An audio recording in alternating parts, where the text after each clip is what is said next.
ଜୀବନର ବାଟ ସମସ୍ତଙ୍କ ପ୍ରତି ସମାନ ନଥାଏ। କାହାକୁ ପ୍ରତିପାଦେ ଆନନ୍ଦ ଦିଏ ତ କାହାକୁ ପ୍ରତି ମୁହୂର୍ତ୍ତରେ କନ୍ଦାଇଥାଏ। ଏମିତି ଏକ ଚିନ୍ତାଧାରା ମୋର ସେତେବେଳେ ହିଁ ଗଢ଼ି ଉଠିଥିଲା ଯେଉଁଦିନ ମୁଁ ଆଦିବାସୀ ପିଲା ତୁଙ୍ଗା ସହିତ ଦେଖା ହୋଇଥିଲି।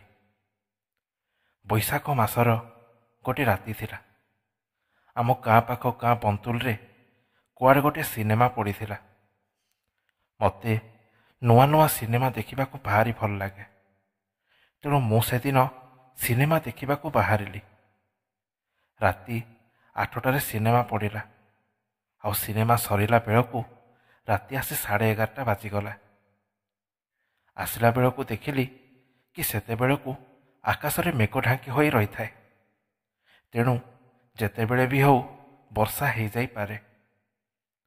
ତେଣୁ ମୁଁ ଶୀଘ୍ର ଶୀଘ୍ର ଘରକୁ ଫେରୁଥାଏ।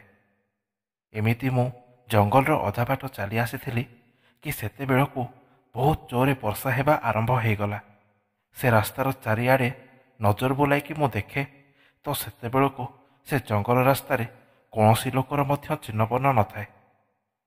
ଆଖପାଖରେ କୌଣସି ଘର କିମ୍ବା ଝୁମ୍ପୁଡ଼ି ମଧ୍ୟ ନଥାଏ। ଏ ବର୍ଷାର ଦାଉରୁ ବଞ୍ଚିବାକୁ ଯାଇ କ'ଣ କରିବି ମୁଁ କିଛି ବି ଚିନ୍ତା କରିପାରିଲି ନାହିଁ।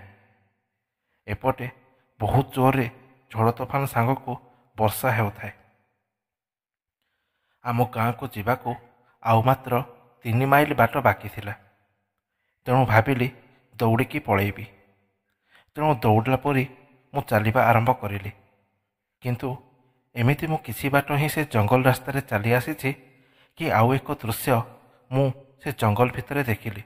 ତେବେ ସେ ଦୃଶ୍ୟଟା ଦେଖିବା ମାତ୍ରକେ ତ ମୁଁ ପୁରାପୁରି ଆଶ୍ଚର୍ଯ୍ୟ ହେଇଗଲି। ସେ ଜଙ୍ଗଲ ଭିତରେ ବହୁତ ଗୁଡ଼ାଏ କଦଳୀ ଗଛ ଆଉ ଆମ୍ବ ଗଛ ରହିଥିଲା। ତାହାରି ମୂଳେ ଗୋଟିଏ ପିଲା ମୁଣ୍ଡକୁ କଦଳୀ ପତ୍ରରେ ଢାଙ୍କି ହୋଇ ଠିଆ ହୋଇଥାଏ। ବୟସ ତାର 10 କି 12 ବର୍ଷ ହେବ।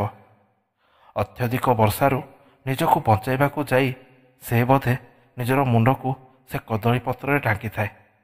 ଏତେ ରାତିରେ ପୁଣି ସେ ଅସହାୟ ପିଲାକୁ ଦେଖି ମୋତେ ଭାରି ଦୟା ଆସିଲା।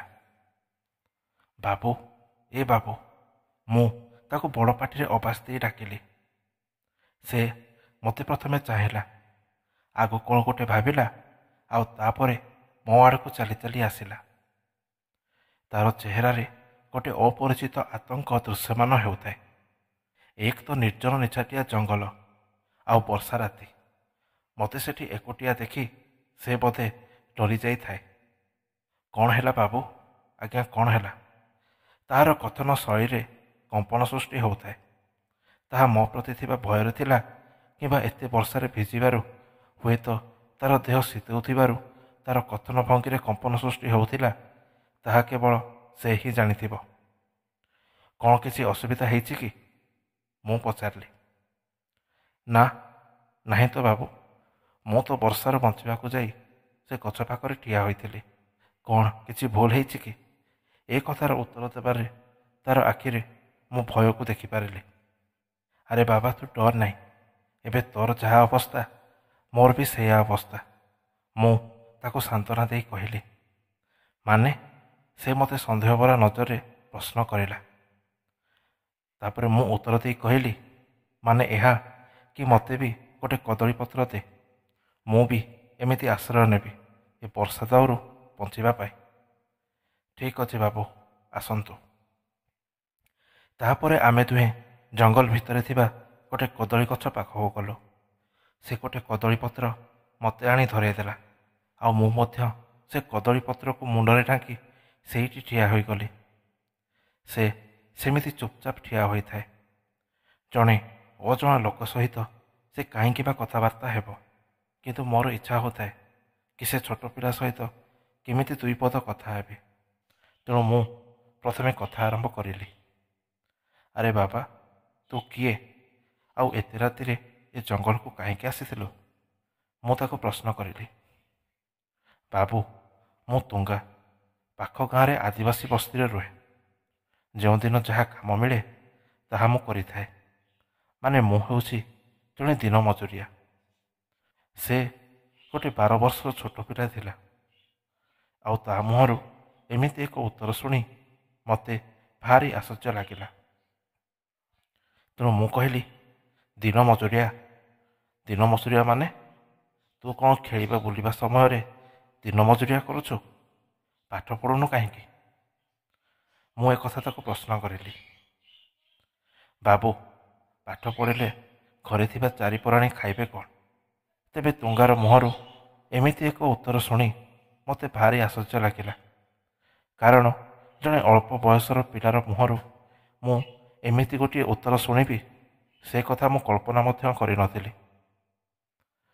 ତେବେ ମୁଁ ତାକୁ ପଚାରିଲି, କ'ଣ ହେଇଛି ବାବା?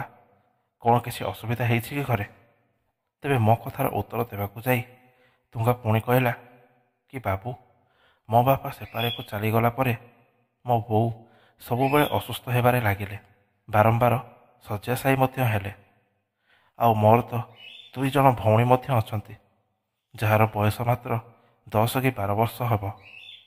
ସେମାନେ ଦୁନିଆ କ'ଣ ମଧ୍ୟ ଜାଣିନାହାନ୍ତି। ତେଣୁ ଘରର ବଡ଼ ପୁଅ ହିସାବରେ ସେମାନଙ୍କର ଭଲ ମନ୍ଦ ବୁଝିବା ହେଉଛି ମୋର ଦାୟିତ୍ୱ। ତେଣୁ ମୁଁ ଦିନରାତି ପରିଶ୍ରମ କରେ ଆଉ ଘରେ 2 ପଇସା ଦିଏ। ଯେଉଁଦିନ କୌଣସି କାମ ନ ମିଳେ ସେଦିନ ମୁଁ ଭିକ ମାଗି ଚଳିଥାଏ। ଏ ବର୍ଷ ତ ଆମ ଘରର ଚାଳ ମଧ୍ୟ ପଡ଼ିନି ବାବୁ। ଏତିକି କହି ସେ ଦୁଃଖରେ ମୁହଁ ତଳକୁ କରିଦେଲା। ତା ଘରର ପରିସ୍ଥିତି କଥା ମୋତେ କହିବାରୁ ସେ କାନ୍ଦୁଥିଲା ବୋଧେ।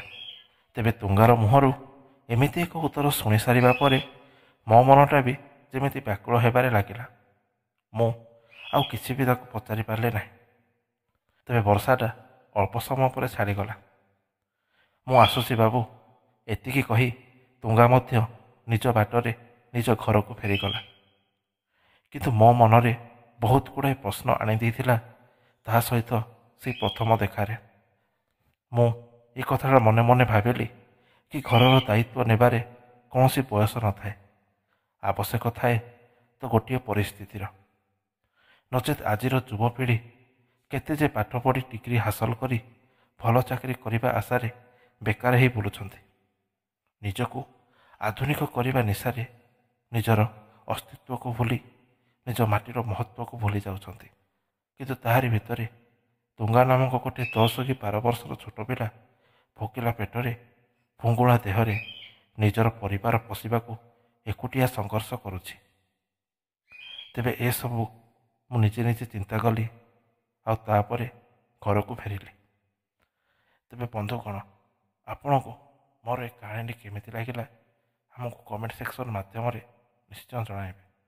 ଏତିକି କହି ରହୁଛି, ଧନ୍ୟବାଦ।